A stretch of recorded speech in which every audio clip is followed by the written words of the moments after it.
Olá, pessoal, tudo bem com vocês?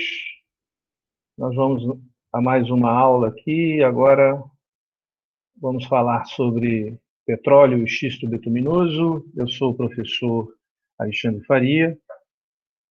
Esses slides foram desenvolvidos pela estagiária Midiele Lobo. E aqui na aula comigo tem também o estagiário Pedro Henrique. Olá, Pedro, tudo bem com você? Olá, professor. Ok. O Pedro, então, vai me acompanhar nesta aula, nesse bate-papo, nessa roda de conversa, petróleo e xisto betuminoso. Está preparado, Pedro? Ô, professor, bora lá. Ok, então vamos lá. Bom, pessoal, para falar de petróleo, primeiramente a gente tem que entender o que é isso, né? O que é petróleo, né? Aliás, esse termo petróleo já dá uma ideia, né? Porque petróleo é um nome, a junção de óleo e pedra ao mesmo tempo. É porque muito lá no início, né, quando a humanidade teve contato com o petróleo pela primeira vez, que isso já é muito antigo, tá? Petróleo não é uma coisa recente. Petróleo, nós conhecemos o petróleo muito antes da antiguidade, tá? Lá na época ainda dos chamados homens da caverna e tal, a gente já tinha encontrado petróleo, tá? A gente só não sabia utilizar da maneira como utilizamos hoje. Mas quando ele era encontrado naquela época, né, ele era encontrado aflorado, né, portanto, já na terra, né, no meio de regiões que tinham muita pedra. Então, as pessoas na época pensavam que esse óleo escorria da pedra, né? Então, vem daí o óleo de pedra, e aí vem o termo petróleo. Mas o petróleo, primeiro que ele não é uma substância, né? Você não pode falar assim, qual que é a fórmula do petróleo? Não existe uma fórmula. O petróleo é um monte de coisa, né? Mas um monte, quando a gente fala de monte, é monte mesmo. Tem muita coisa no petróleo. Tá? É uma mistura muito grande de vários materiais, né? Então, podemos dar um chute assim entre 3 a 6 mil compostos diferentes. Depende, obviamente, do petróleo, né? Então, é uma composição muito diversa, tá? Agora, ele tem uma origem, todas essas substâncias que formam o petróleo têm uma origem comum, né? Eles vieram de algum ser vivo, tá? Então, o petróleo tem uma origem, né, lá no início dos seres vivos. Então, os seres vivos que, com o passar do tempo, que, né, morreram, começaram a se decompor e tal, que deram origem a, ao petróleo, ok? Muito bem. Mas que seres vivos eram esses, né? Bom, então, vamos pensar o seguinte, ó. Tem, óbvio, muitas teorias sobre essa questão, mas temos que imaginar, assim, a formação do petróleo, tendo como base os mares antigos, mares que existiam, né, em épocas remotas, tá? Esses mares tinham lá os seus animais, né, que viviam no mar, tá? Plânctons, né? Fitoplânctons, zooplânctons, aquelas coisas todas, né? E quando o mar vai, com o passar do tempo, você tem movimento das placas, né? Aqui a gente está tentando mostrar isso. As placas tectônicas, elas se movimentam, e aí, nesse movimento, esses mares podem ser soterrados. Aí o soterramento desses mares, com o passar do tempo, fez com que toda aquela substância que estava ali, aqueles seres vivos todos, começassem a se decompor, né? E o soterramento ele vai acontecendo assim, com camadas e camadas, né? Portanto, vai ter uma pressão muito grande, né? E isso vai dando origem, então, a um churume, né? A, a uma coisa oleosa, escura, né? De início a gente chama aquilo de churume, sapropel, tá? E com o passar do tempo aquilo vai se transformando até ficar naquilo que nós hoje chamamos de petróleo. Então o petróleo é uma origem absolutamente orgânica, portanto, então os compostos são todos orgânicos, né? E a grande maioria desses compostos são hidrocarbonetos, tá? Então, compostos formados apenas por hidrogênio e carbono. Então, dependendo do petróleo, você chega a ter até 98% dele de hidrocarboneto. Mas, no geral, gira em torno de 85%, né, hidrocarbonetos. Então, você vai ter 10, dependendo, 15% de outras funções, tá? Tem alguns cresóis, né, que são fenóis, né, é possível encontrar um pouco de amidas, então tem outras funções também, mas a grande maioria hidrocarbonetos, ok? Muito bem. Pedro, a qualquer momento que você quiser me interromper, fique à vontade, tá? Bom, aqui Certo. ó, eu tenho até uma ilustração, Pedro, ó, dá uma olhada, de como que foi a origem, né, disso. Ó. Pensa, aqueles mares começam a vida marinha vai morrendo, vai caindo para o fundo, depois começa um movimento de placas, tem ali o soterramento, e aí você tem, então, né, a formação do petróleo. Dá uma olhada. Ó. Então, você tem regiões ali onde o petróleo vai se depositando em função desse soterramento, desse movimento de placas. Tá? Quer contribuir alguma coisa aqui, Pedro?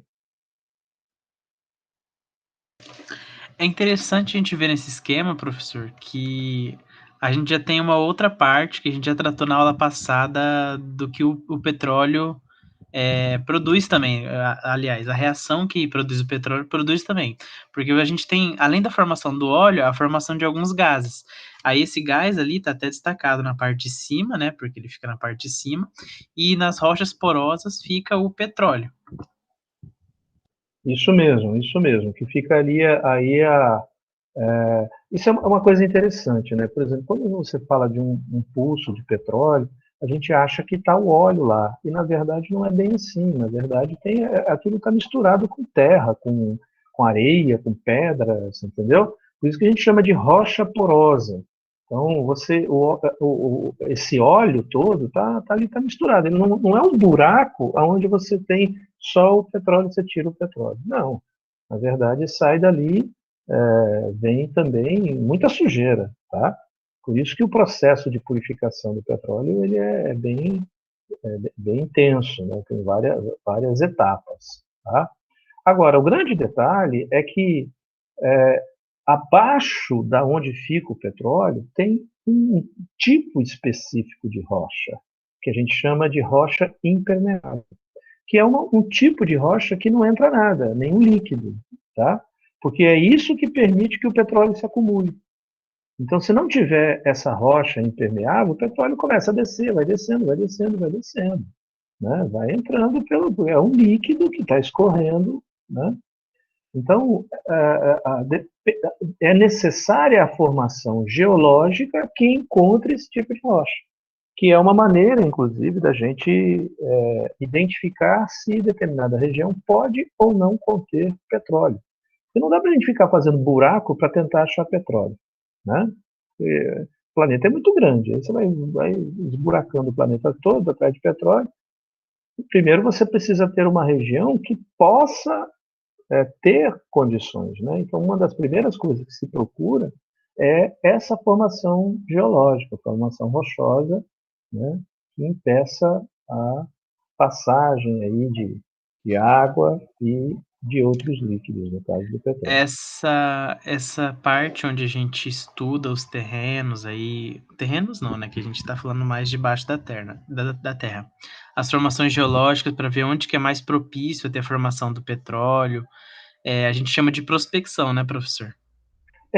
Exato. Prospecção é fazer o poço, né? Quando você faz o buraco lá, você está fazendo a prospecção, né? Então, o poço de petróleo, para tirar o petróleo, né? Chamamos de prospecção, né?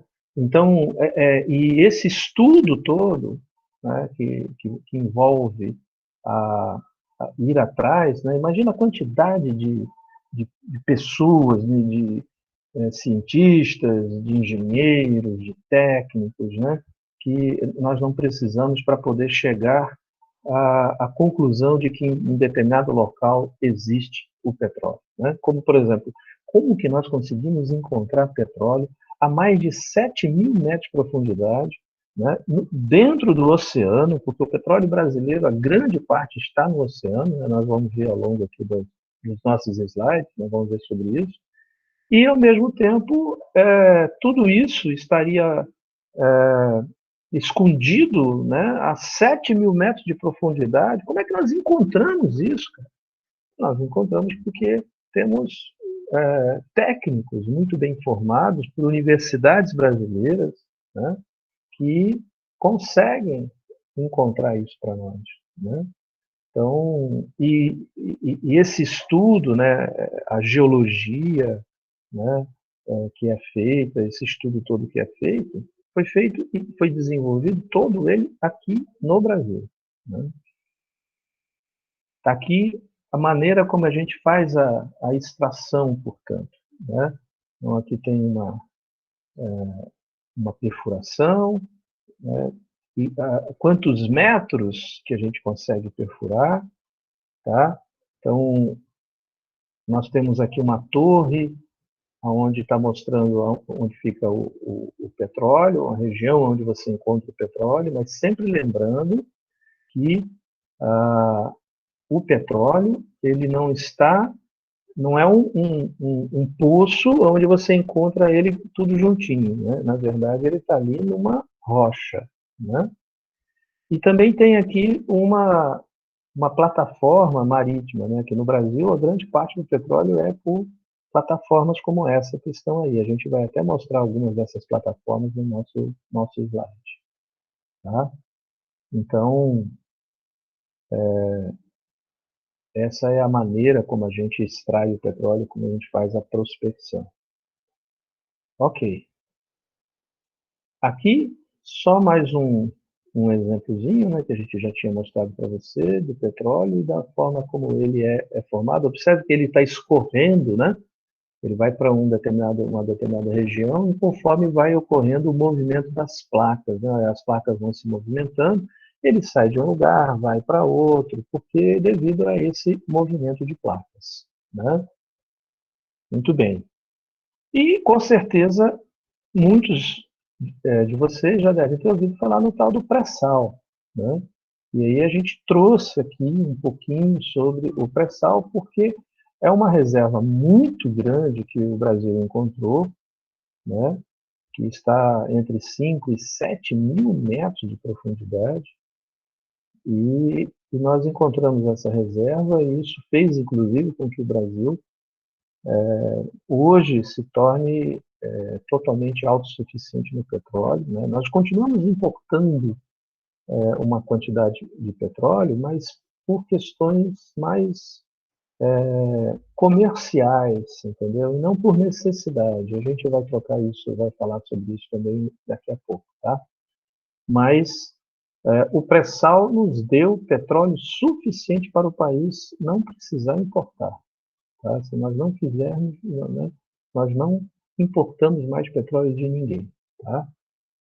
E como que o pré-sal se dá, né? Observe aqui que tem camadas, ó, né? Primeiro que o pré-sal está no mar, né? Numa plataforma marítima, tá? Ali entre o Espírito Santo e São Paulo, próximo do Paraná, naquela região ali do mar. entre o Espírito Santo e quase no Paraná, toda aquela região do mar, a mais ou menos ali umas 100 milhas, mais ou menos, de distância da costa, é onde você encontra o petróleo brasileiro, grande parte do petróleo brasileiro. Tá? Bom, e por que é chamada, esse petróleo é chamado de pré-sal? Pelo seguinte, ó, porque ele está, ele está numa reserva que para poder chegar nela, a gente passa por uma grossa camada de sal, mas muito grossa mesmo, você entendeu? Dá quase 2 quilômetros de sal. Imagine, cara, você ter tanto sal depositado. Obviamente que esse sal era dos antigos mares, né? A água toda desse mar já não existe mais e se acumulou o sal. E tudo isso, né, se movimentou em função das placas, aquela coisa toda, e foi se acumulando numa determinada região, lembrando que o sal ele se dissolve facilmente com água, né?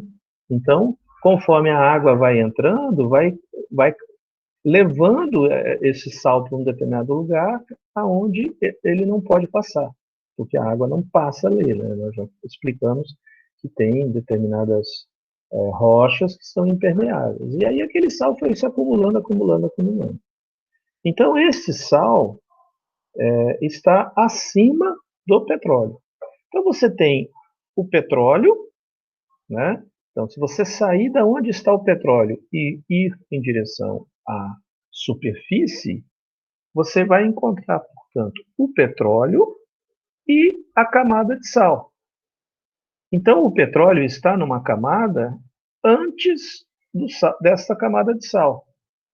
Por isso a gente chama de pré-sal. Existe petróleo também na camada depois da camada de sal, que a gente chama de pós-sal. Tá? Mas a quantidade é muito pequena e a gente até explora, mas explora com pouca.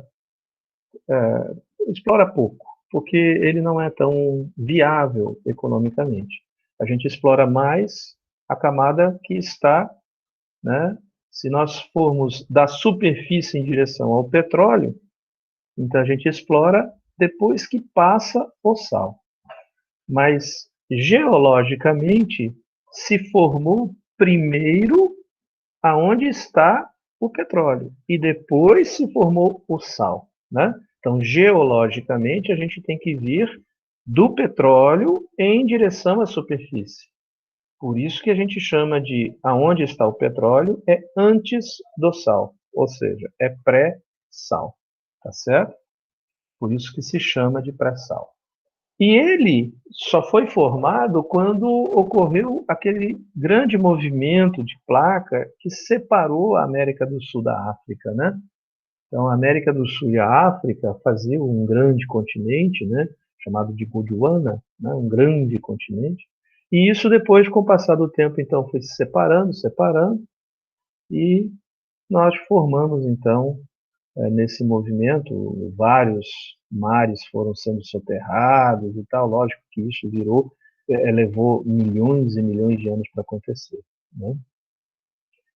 Até aqui alguma questão, Pedro? Algo que você quer contribuir? Por enquanto, nada a comentar, professor. Bora Ok, tocar o barco. vamos lá. Bom, já que sabemos então como que o petróleo é formado, que ele tem um monte de coisa, essas coisas precisam ser separadas, né? E aí a separação dessas coisas que formam o petróleo, a gente chama de fracionamento, tá? E o fracionamento do petróleo se dá numa grande coluna. Aliás, essa coluna é chamada de coluna de fracionamento ou torre de fracionamento, tá? E ela é muito alta, é coisa assim de 150, 180 metros de altura. E o que seria essa torre? Bom, essa torre é um espaço para que os vapores do petróleo possam caminhar, tá? Então, eu pego esse petróleo e aqueço ele, tá? Não é um aquecimento direto, né? Então, eu não coloco fogo nele, né? Eu faço um aquecimento de maneira que ele não tenha contato com o fogo. Se ele tiver contato com o fogo, ele vai inflamar, né? Então, ele passa por uma região muito quente, o líquido, então, passa por uma região muito quente, que a gente chama de fornalha, e ali naquela fornalha, então, ele é aquecido a 500, 600 graus, e então ele vira vapor. Todo aquele óleo se vaporiza. E aí ele, né, como vapor, começa a subir, tá certo? E vai subindo, subindo, subindo pela torre. Agora, lá em cima da torre, só consegue chegar os gases mais leves, né, os vapores mais leves, tá? Então, esses vapores mais leves que conseguem chegar lá no alto são usados como gás de cozinha e como gás de veículo, gás veicular, tá? Que nós também chamamos de gás natural. É o mesmo gás natural, o gás natural que nós já tratamos, inclusive, né? Então, seria formado por cadeias que têm entre um e até 4, 5 carbonos, mais ou menos, tá? Seria mais ou menos isso. Então, é o que nós chamamos de gás natural, mas separado entre gás veicular, que seria de 1 e 2 carbono, e o gás de cozinha, que seria de 3 e 4 carbonos. Nós já tratamos bastante sobre isso quando falamos do gás natural, né? Bom, depois disso, consegue ainda separar cadeias de 6, 7, 8, 9, 10 carbonos. Essas cadeias todas nós chamamos de gasolina. Então, gasolina é uma mistura, tá? Entre 7 até 11 carbonos, mais ou menos, sendo que as melhores gasolinas são aquelas que têm entre 8 e 10 carbonos, tá? Essas são as melhores gasolinas. Mas mas podemos considerar também gasolina de 7 e até 11, ok? Aí você vai ter a querosene, que já são cadeias de entre 11 e 14, mais ou menos. Aí você vai ter o óleo diesel, tá? Óleo diesel de cadeias de 15, 16, mais ou menos, tá? Daí vem o óleo combustível, né? O óleo combustível com cadeias de 17, 18, 19. Esse óleo combustível, ele é usado, por exemplo, para mover navios, entendeu? Existem máquinas de grande porte que se utilizam deste óleo combustível, tá?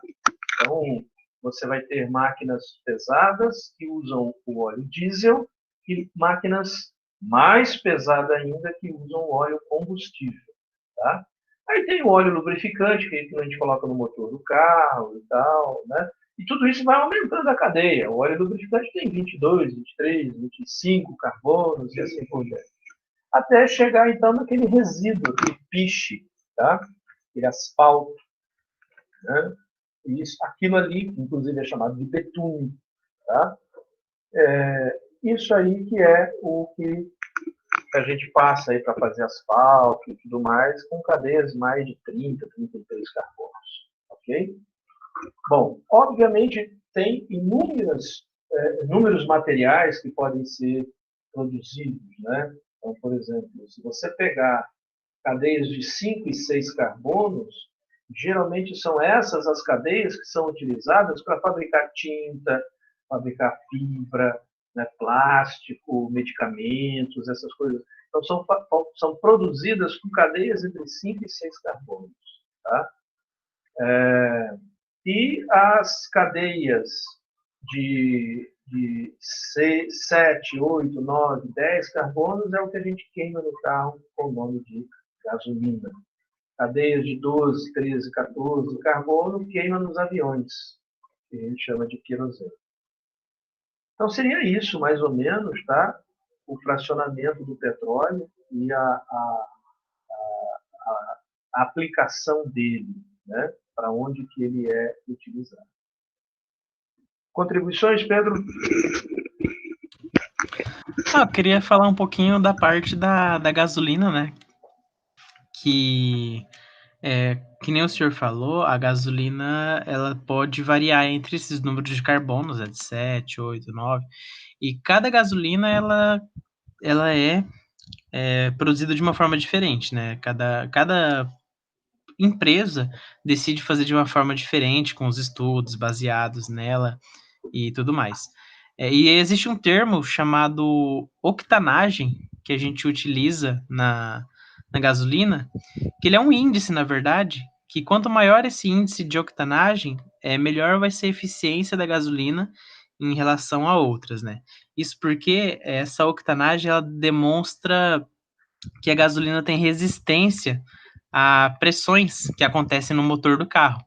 E se a gasolina tem um índice de octanagem baixo, ela acaba entrando em combustão antes da hora e pode danificar um pouquinho o motor ao decorrer do tempo. E se ela tem esse índice alto, ela vai ter essa resistência a essa combustão antes da hora, e aí o motor funciona de maneira melhor. Então, uma gasolina de melhor qualidade, geralmente a gente associa a esse fato da octanagem. Isso é verdade, Pedro. Inclusive, a octanagem da gasolina no Brasil, lá nos anos 80, era octanagem 70. Então, o que quer dizer essa octanagem 70? Bem, a gente pode tentar explicar a octanagem da seguinte maneira. Pensa num composto octano. Octano seria uma cadeia de 8 carbonos reto. E o trimetilpentano. Trimetilpentano também tem 8 carbonos, mas não estão retos. Porque com o trimetil, você tem 3 radicais metis. Então, olha, esses dois compostos, o octano, né, o N-octano, e o trimetilpentano, ambos têm 8 carbonos.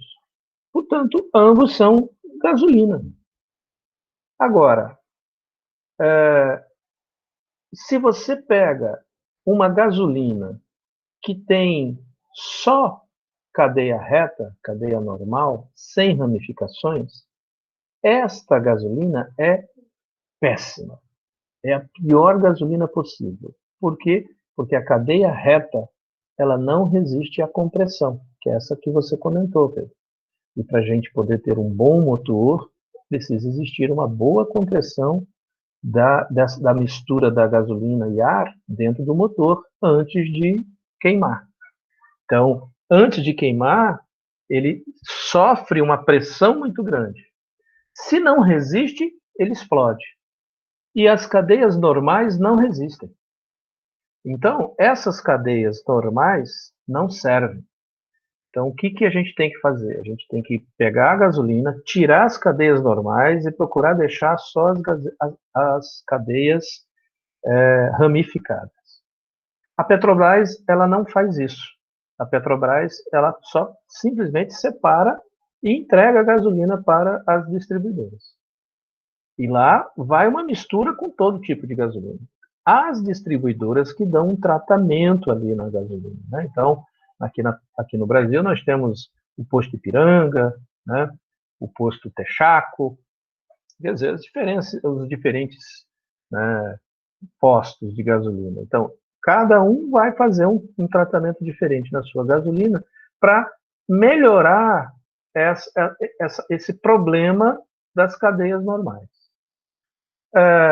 Só que tirar as cadeias normais, simplesmente, é muito caro, inviabiliza. Então, às vezes, você coloca coisas ali na gasolina, outras substâncias, para você ter uma mistura que permite a compressão. Antigamente, era colocado o chumbo tetretila.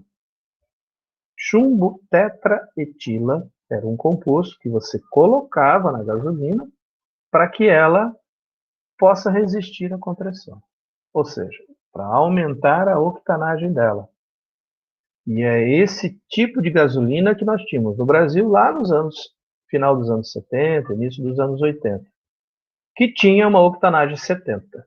Era chamada de octana 7, tá? Ou 7 octanas.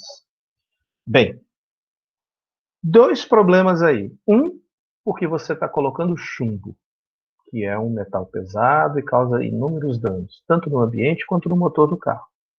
Outro, que uma octanagem 70 é uma octanagem muito baixa, porque já nos anos 80 existiam carros que, para poder correr, para poder movimentar, precisava de octanagem 85.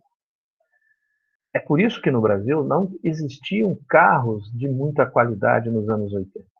Os carros do Brasil eles eram de péssima qualidade. Fabricado aqui, mas só para consumir aqui. O Brasil nem exportar, ele exportava os carros, porque era muito ruim o carro brasileiro.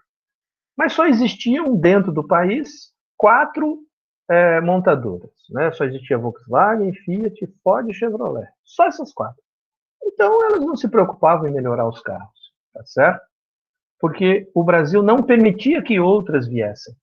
O governo, na época, deixava fechado só para essas 4. Que acerto que eles fizeram, é melhor a gente nem entrar nesse caso, né? Mas isso aí na época do regime militar, tá bom? Bom, a questão é que precisava resolver o problema de melhorar a gasolina e de acabar com o chumbo que estava nela. Bom, uma das coisas que sem querer o Brasil fez e que resolveu o problema foi o programa Proálcool, né? Que também foi o regime militar quem desenvolveu. O programa Proálcool visou substituir a gasolina pelo álcool. Só que quando fez isso, descobriu que o álcool tinha, a octanagem do álcool era de 92. Então, o álcool, a octanagem é altíssima, tá? Aí, o que eles fizeram? Não, vamos pegar álcool e vamos misturar na gasolina. Por isso que nós temos hoje, ainda hoje, nós temos álcool misturado na nossa gasolina, para elevar a octanagem dela, tá certo? Hoje é em torno de 27%, acho entre 25% e 27% a porcentagem. Mas lá nos anos 80 começou com 18%. Só isso já elevava a octanagem lá em cima. Aí o Brasil, então, foi um dos primeiros países a eliminar o chumbo da gasolina, porque todos os países usavam, não era só aqui não, todo mundo usava. Mas um dos primeiros países a eliminar chumbo da gasolina foi o Brasil, por causa disso. Ele colocou o álcool, tá? Então o álcool foi utilizado como uma maneira de melhorar a octanagem da gasolina. Hoje nós já temos uma tecnologia, né? A Petrobras se modernizou e tudo mais, né? E isso só foi possível porque o nosso país passou a ser um país democrático e isso fez com que, então, várias coisas se modificassem. Primeiro, nós abrimos a nossa economia para todos que quisessem vir para cá, tanto é que hoje não deve existir aí umas 25 montadoras no país. Né? Acho que todas as montadoras do mundo estão aqui no Brasil montando carros, né? Então deve ser até mais que 25, sei lá quantas. Eu não fiz ainda. Aí está até uma dica, né? Vamos procurar saber quantas montadoras estão aqui. Eram só 4 no final dos anos 80, tá? E os carros hoje que são produzidos e fabricados no Brasil são vendidos para o mundo todo, né? Então a gente, além de produzir os carros, né, a gente tem um parque industrial automobilístico muito grande, mas a gente vende para o mercado interno e também para o mercado externo. Aqui na América do Sul, praticamente só tem carro brasileiro rodando, né? A gente vende para o México, para a Europa, para a África, Estados Unidos, o Japão, né? Não, o Japão acho que não. O Japão é um país que não compra carro do Brasil. Mas grande parte dos países todos compram carro do Brasil, tá?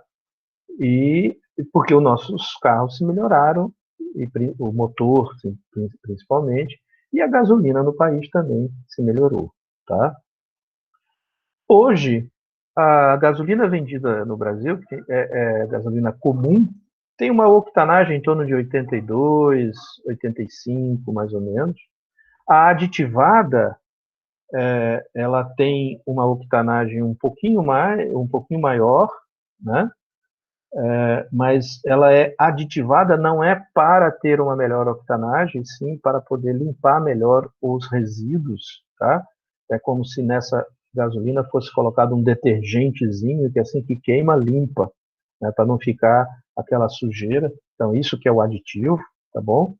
E existe a gasolina premium, né? Que a Petrobras começou a produzir, e essa chega com uma octanagem acima de 90, tá? Acho que em torno de 92, mais ou menos.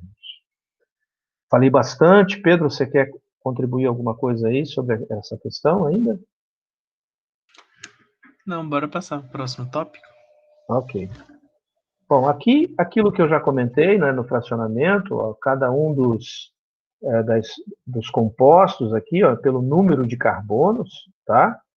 Então, a gente tem ali o chamado gás natural, que é entre 1 e 4, né, conforme eu já tinha dito, mas lembrando que 1 e 2 é o GNV e 3 e 4 é o GLP. Né? GNV é gás natural veicular e GLP é gás liquefeito de petróleo, né? Que é o gás de cozinha. Aí você tem o 5 e 6, que é a nafta, né? Também chamado de éter de petróleo, que é usado como solvente, né? Aliás, às vezes a gente ouve falar que tem solvente na gasolina, né? Solvente é isso aqui, ó, entre 5, 6 e 7 carbonos, tá? A gasolina, ela tem na mistura cadeias de 7, mas ela não é boa, tá? O ideal é 8, 9, 10, tá? 8, 9, 10 que é o ideal. Mas é difícil de separar, tá? Mas quando a gente consegue separar um pouco, a gente chama aquilo de solvente. E o que o pessoal faz é pegar esse solvente e misturar na gasolina para fazer a gasolina render, né? E é isso aí que dá a chamada de gasolina batizada, e vai dar problema no carro, tá? Gasolina mesmo, portanto, o ideal 8, 9, 10. Mas chamamos de gasolina as cadeias entre 6 e 12. Querosene entre 10 e 14, mas o ideal é 11, 12 e 13. Então você tem ali a faixa de números de carbono em que você pode considerar, mas tem o ideal. Então, aqui nós temos cada um desses materiais e mostrando que quando você, conforme você vai aumentando o número de carbono, você vai tendo que aquecer cada vez mais para poder fazer esse material sair na forma de vapor, tá? Então, a temperatura ambiente, o gás natural já vai, obviamente, sair, porque ele já é gás. Mas se você começa a aquecer um pouquinho, aí você começa a sair o tal do éter de petróleo, né? Cadeia 25 e 6, tá? Quando você começa a aquecer mais, ainda de 60, 100 graus, sai, né, a nafta. Até 200 é gasolina, até 275 querosene, até 350 óleo combustível, até 550 os lubrificantes e assim por diante, até ficar o resíduo, que é aquele piche, né? Ali a gente ainda consegue separar do resíduo um pouco que a gente vai usar como óleo lubrificante, mas o restante é o piche, tá? A gente coloca para fazer o asfalto, ok? Tranquilo aqui, Pedro? Sim, professor, você já passou aquela parte lá que a Você gente já falou tinha. de gás natural. Isso, exatamente. Bom, aqui só para mostrar como que a gente pode desenvolver, então, uma plataforma, ó, a gente já vai mostrar bastante algumas plataformas aqui, para poder chegar lá no petróleo. Olha só, como tem lá o oceano, até o fundo do oceano dá cerca de 2 quilômetros, né? Mas só que desse fundo até chegar no petróleo em si, dá mais 4 quilômetros. É muita coisa, né? E isso feito por brasileiros, tá bem? Bom, do que é feito o petróleo, então? Como eu disse, petróleo de substância, ele é hidrocarboneto, né? E hidrocarboneto tem carbono e hidrogênio. Em termos de massa, entre 83% a 87% da massa é massa de carbono. Entre 10 e 14, massa hidrogênio, tá? Aí você vai ter outros elementos químicos, né? Nitrogênio, oxigênio, enxofre, alguns metais. Lembra, eram seres vivos, né? Que viraram petróleo. Então, tem lá várias dessas substâncias. Observe que a quantidade de enxofre é bastante grande. E enxofre é um problema, né? Porque o enxofre ele é tóxico dependendo daquilo que você faz com ele. Por exemplo, se você pega o enxofre e queima, você vai produzir gases de enxofre e esses gases são muito tóxicos, tá? Inclusive pode causar até chuva ácida e assim por diante. Então, um problema do petróleo é tirar o enxofre dele, tá? Porque dependendo do petróleo, você pode ter até 6% de enxofre. É uma parcela significativa, tá? O enxofre está presente principalmente no diesel, no óleo lubrificante, óleo combustível, um pouco no querosene, ali você vai encontrar enxofre, tá? Então, esses materiais, esses componentes, são um problema ambiental. Por esse motivo, inclusive, o diesel produzido a partir de vegetais, ele é muito melhor porque ele não tem enxofre, né? Que a gente chama de biodiesel, né? Ele não contém enxofre. Então, por isso que ele é tão importante. Nós temos na legislação brasileira já prevista a, a colocar no nosso diesel, né, o diesel que a gente produz a partir do petróleo, uma certa quantidade de diesel produzido a partir de mamona, né, mamona e outros materiais, justamente para diminuir a quantidade de enxofre, tá? Então, a legislação ela previu de forma aumentando a porcentagem da quantidade de biodiesel aos poucos. Hoje nós estamos em torno de 5% de obrigatório pela legislação, mas já tem, a maioria dos nossos diesel já tem 10% de biodiesel misturado nele. Tá? Se você passar pelos postos, você vai encontrar lá um posto chamado assim, S10, né? Quer dizer, diesel S10, quer dizer, é um diesel com 10% de biodiesel misturado e assim por diante. Tá? Muito bem. Aqui alguns dos materiais, né, que a gente produz a partir do petróleo. Tem muita coisa, né, gente? Olha só. E chegamos até a comentar na aula passada, né? Petróleo não podia ser queimado. A gente não pode pegar petróleo para mover carro, cara. Não pode. Olha a quantidade de material que a gente está deixando de produzir porque estamos queimando o petróleo. Podia muito bem ter carro movido a gás natural, a álcool, né? A energia elétrica, a energia solar, sei lá, movido a carvão, mas não a petróleo. Olha a quantidade de material que a gente poderia estar, né? E outros mais, né? Tem tanta coisa. Rapaz, professor, mas tem bastante. Agora tem, né? Mas vai acabar, né? Não sei se os netos de vocês ou os bisnetos, né? Fala, Pedro. E sabe o que isso é uma implicação para o futuro, professor?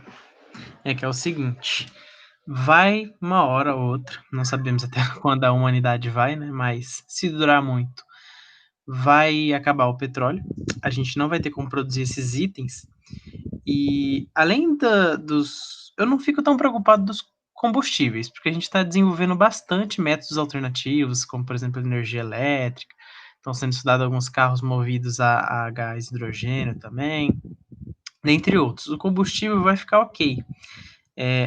O que vai ficar difícil de produzir são esses plásticos, esses polímeros, essas É, coisas. Isso vai implicar na parte de que a única alternativa que a gente vai ter para produzir esses plásticos vai ser retirar de composto de plantas que a Alimentos, gente produz, que são os alimentos, que é o que a gente falou na aula passada, que já estão exato, sendo retirados alguns alimentos para produzir álcool, por exemplo, né? Acho que é o exemplo do milho, isso, que também pode ser utilizado, além da cana-de-açúcar, pode ser utilizado para produzir álcool. E é um alimento que a gente consome, né? Então, uma hora ou outra vão conseguir elaborar um método eficiente para produzir plástico a partir desses. O bioplástico, né? A partir das plantas. E vai se interferir na parte da alimentação mundial mesmo. exato, exatamente. Eu sou um crítico, né, em relação a isso, mas não, a, o lobby da indústria é muito forte, né? Bom, aqui eu coloquei algumas plataformas que o Brasil desenvolve. Então, aqui são produzidas por brasileiros também essas plataformas. Algumas a gente importa, né? A gente compra, manda construir, na verdade, em algum estaleiro de fora, mas a maioria foi feita por estaleiros no Brasil, tá? E observe que tem navio, ó, né? Como o FP-50, os navios sondas, isso daí a gente, parece navio, mas na verdade é uma plataforma, tá? Então, tem várias plataformas. Eu vou mostrar aqui cada uma delas, tá? Só para que você possa dar uma olhada como é que funciona. Vamos começar por uma plataforma fixa aqui, ó, né? Essa é a plataforma fixa. Então, dá uma olhada, ó. Aqui é ela, a flor d'água, né? Mas aí, conforme você vai para o fundo, olha como é que ela está fixa lá no fundo, tá? Do oceano, tá? Aí você tem, obviamente, dependendo da necessidade da plataforma, né? Por exemplo, essa aqui que a gente chama de auto-elevável, né? Porque ela pode se elevar, tá? Então, olha só, inclusive tem ali até um heliporto, né? Para o helicóptero pousar e tudo mais, tá? Também ela até o fundo dela, olha só como é que é a estrutura. Então, essas plataformas todas são desenvolvidas no Brasil por brasileiros e a Petrobras é uma das responsáveis por isso, né? É feita por estaleiros brasileiros, né? Olha só essa aqui é semi-submergível, quer dizer, ela pode submergir um pouco, uma parcela, ela fica presa, né? Esses tubos todos são tubos onde o óleo é retirado e também por onde se coloca água, né? Porque a gente tem que injetar água para poder sair o óleo, tá? E tem várias, né? Por exemplo, vamos pegar aqui o navio sonda, só para você ter, a gente dar uma olhada aqui. Olha só como é que é o navio sonda, né? Parece um navio parado, mas na verdade não é. É daqui, ele tira petróleo a partir dele, entendeu?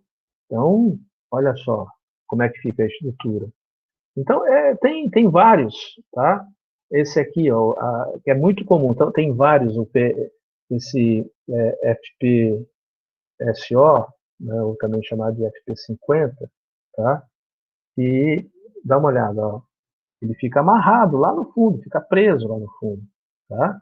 Então não é um navio para ir e voltar, é um navio fixo, e é daí que produz petróleo, tá? Então tem várias formas de produção, todas para o pré-sal, e está vendo que tudo é para o mar, porque é onde está o petróleo no Brasil, tá? O petróleo está no mar, principalmente. Bom, mas agora vamos para o xisto betuminoso, porque o xisto praticamente é o petróleo. Só que é aquele petróleo que está misturado na pedra, na terra, você entendeu? Isso a gente chama de betume, né? Ou xisto, tá certo? Então, ele é o petróleo que ficou ali durante um certo tempo, né, ao longo de milhões e milhões de anos, e foi se misturando de uma maneira muito se agregando muito à terra, né, e foi formando assim uma coisa oleosa, mas de difícil separação, tá? Então é como se fosse assim uma pedra suja. É basicamente isso que é o xisto, tá? Então você vai ter no Brasil uma grande quantidade de xisto, tá? Então, a reserva de xisto do Brasil é a segunda do mundo. E aqui nós temos aonde estão essas reservas, principalmente, né? Você tem na Amazônia, você tem no Rio Grande do Sul, São Paulo, Mato Grosso do Sul não tem, né? Pelo menos não um xisto observável, tá? Mas você tem em todas as regiões, né? Aqui no Mato Grosso, em Goiás, tem, tá? Você tem no Nordeste, tem na região Sul, no Sudeste, né? Uma grande quantidade de xisto, tá certo? Aí, dependendo desse lugar, né, tem um nome específico. Então, por exemplo, esse aqui, que é o chamado xisto do Permiano, né, que é da Bacia do Paraná, tá? Então, é por isso que tem o mesmo nome, porque a formação é uma só, tá? Aí você vai ter a Bacia do Paranapanema, tá? Do Paraíba ali, né, que região ali de São Paulo, perto de Minas, tá? Na Bahia, aí você tem lá no Nordeste, também na Bahia, né, mas já chega na parte mais de cima do Nordeste, tá? Você vai ter no Ceará, né, ali um pedacinho do Piauí, grande parte do Maranhão e até aquela parte ali do Amazonas, conforme nós mostramos, tá? Qual que é o problema do xisto? É separar, tá? O Brasil tem somente uma indústria de separação de xisto. Fica no Paraná. É a única. Então, é muito caro você refinar o xisto. Mas a gente ainda vai utilizar isso aí um dia, tá? Por isso que o Brasil investiu essa refinaria lá no Paraná, que a gente precisa da tecnologia. E essa tecnologia foi toda brasileira, foi toda desenvolvida no Brasil, para poder refinar, pegar a pedra de xisto e transformar isso em óleo, tá? Em petróleo, tá certo? A forma como você faz é muito parecida com o que é feita com o carvão, que a gente já estudou no nosso bate-papo passado, tá? Você dá um tratamento para ele de maneira a ir separando aos poucos. Então, você separa uma parte gasosa, uma parte líquida, da parte sólida. Assim como é feito com o carvão. Tá? A diferença é que o xisto tem formação a partir do petróleo, enquanto que o carvão é a partir das florestas. Né? O petróleo é do mar, mares antigos, e o carvão de florestas, conforme a gente já viu no nosso bate-papo anterior. Mas o xisto tem essa consistência muito parecida com o carvão, tá bom? Bom, aqui está obrigada, porque, lembrando a vocês que quem desenvolveu esse slide foi a querida Midiele, que não está conosco hoje, né? Mas foi ela que desenvolveu esse slide. Pedro, suas considerações finais? Bom, já vou dar as considerações finais desse projeto aí, né? Dessa roda de conversa de 2 episódios. Foi bem interessante. Eu só queria que a Midiele estivesse aqui também no segundo episódio para a gente conversar mais e bater um papo com ela também, mas não foi possível. Assuntos muito interessantes e atuais também, né? Porque é uma coisa que envolve o nosso cotidiano, porque a gente usa muito combustíveis, a gente usa muito a parte do petróleo na gasolina, a gente tem essa parte do meio de transporte que a gente necessita de tudo que está ligado ao que a gente está estudando agora nos combustíveis. Então, foi uma conversa bem legal, professor. Legal, eu também gostei bastante desse nosso bate-papo, tá? Dessa roda de conversa, é algo que a gente vai, com certeza, fazer sempre. Ok, pessoal, até a próxima, então. E logo em seguida a essa aula, vai ficar disponível já a avaliação de vocês, ok? Muito bom. Então vamos encerrar aqui a nossa gravação. Ok?